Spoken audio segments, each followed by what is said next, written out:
Bonjour à tous, entre deux, c'est le rendez-vous politique de France 3. La campagne du deuxième tour des municipales se termine ce soir à minuit. Tous les candidats de Lyon, de la métropole, de Saint-Étienne sont venus sur ce plateau. On termine aujourd'hui avec Grégory Doucet. Bonjour à vous. Bonjour. Candidat écologiste et de la gauche à Lyon et favori du scrutin. Mercredi, sur ce plateau, vous débattiez avec vos concurrents, Yann Cucherat et Georges Kepenekian. Il était question de l'avenir de la Fête des Lumières. Au moment où Georges Kepenekian parlait de l'annulation de la Fête des Lumières en 2015, due aux attentats, vous avez eu cette phrase « Les attentats sont derrière nous ». Est-ce que vous regrettez cette phrase ? Pas du tout. J'essayais d'expliquer à ce moment-là que depuis les attentats de 2015... les forces de sécurité ont progressé, on a mis en place des dispositifs, il y a de nouvelles méthodes, de nouveaux équipements qui nous permettent de mieux nous préparer au risque d'attentat. Pour autant, le risque d'attentat, on sait qu'il est toujours très important. Vous savez, c'est pas ce qui s'est passé récemment en Syrie, ou c'est pas parce que Drukdel est mort au Sahel que le risque d'attentat a diminué. Il est toujours très important et nous ferons d'abord passer la sécurité des participants à la Fête des Lumières et à tous les grands événements avant toute autre chose. Attentat au couteau à Romans le 4 avril dernier, il y a eu l'attentat de Laurent Bonnevet le 31 août dernier, en mai 19 l'attentat de la rue Victor Hugo à Lyon. Ça c'est pour parler simplement de ce qui est proche de nous, c'est pas du tout derrière nous. Ah pas du tout, non. Le risque d'attentat n'est pas derrière nous. La phrase telle que je l'ai prononcée, vous vous en souvenez peut-être dans la séquence, hein, vous nous animiez ce soir-là. Je l'ai interrompu pour laisser parler Georges Kepenekian. Et ce que je voulais dire à ce moment-là, c'était que voilà, depuis les attentats de 2015, on a eu l'interruption de la Fête des Lumières, vous vous en souvenez, hein, l'année d'après. Et après, la Fête des Lumières a pu reprendre grâce aux nouvelles méthodes, aux nouvelles techniques, au nouvel équipement de nos forces de sécurité. Et c'était ça le sens de ma remarque. C'est qu'on a appris aussi à davantage se préparer. Alors justement, au risque sur le d'attentat. Vous souhaitez que cette Fête des Lumières se développe sur tous les arrondissements. Donc, évidemment, le risque est plus élevé si la zone est Et il plus nous faudra grande. le préparer avec les différentes forces de sécurité, travailler avec la préfecture. Est-ce que c'est pas faire prendre un risque de prendre une zone comme celle-là, alors que justement, jusqu'ici, on a voulu concentrer la Fête des Lumières pour cette raison? Regardons précisément comment les choses peuvent s'organiser dans les différents arrondissements. Avant tout de suite d'en tirer des conclusions, il faut regarder ça, il faut travailler ça avec les services compétents, avec la préfecture, avec la police nationale, avec la police municipale. Gérard Collomb parle d'une grande naïveté vous concernant, François-Noël Buffet d'irresponsabilité, Yann Cucherat de provocation, et parle de votre incompétence également. Vous répondez quoi à ça? Vous avez vu que sur la fin de la campagne, sur cette campagne de deuxième tour, contrairement à la campagne de premier tour qui avait été très centrée sur l'écologie, tout le monde était écologiste au premier tour.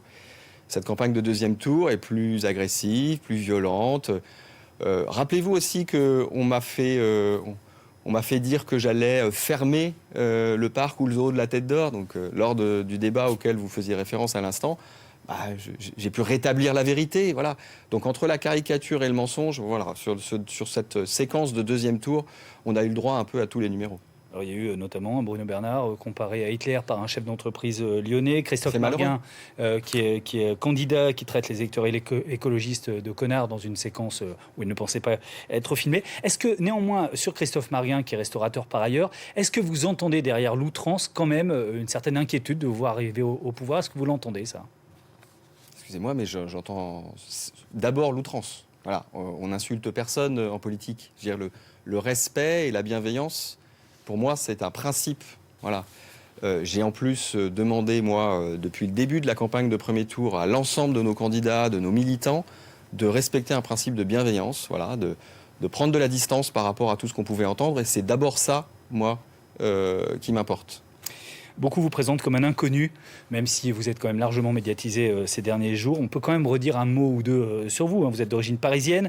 Vous allez peut-être devenir le maire d'une ville où vous n'habitiez pas il y a une quinzaine d'années. Est-ce qu'on peut être maire de Lyon sans avoir, entre guillemets, un certificat de lyonnitude? Et aimer l'andouillette?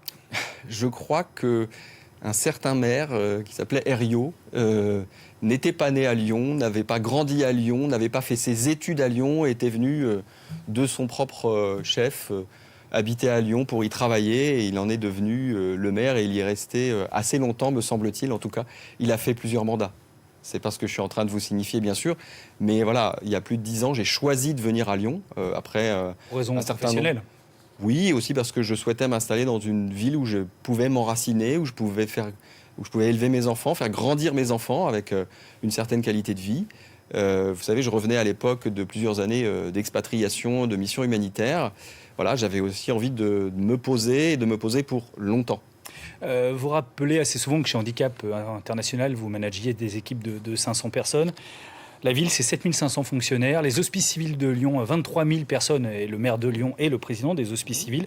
Vous n'êtes quand même pas légèrement inquiet à l'idée de vous retrouver peut-être dès la semaine prochaine à la tête d'une telle machine ? Vous savez, une machine, comme vous l'appelez, comme la ville de Lyon, fonctionne avec des agents compétents, je vais avoir un exécutif, un cabinet. Il y a d'abord une équipe, des équipes sur lesquelles je vais m'appuyer. Mais tout aussi expérimenté que vous, hein, c'est très renouvelé vos listes. Je suis quelqu'un qui accorde beaucoup d'importance à la responsabilisation de ses collaborateurs, de ses collègues, de ses équipiers. Et donc, je compte bien déléguer. Vous savez, je ne suis pas quelqu'un qui centralise le pouvoir. Je pense que pour pouvoir faire plus, pour pouvoir aller plus loin, on a besoin de distribuer les responsabilités.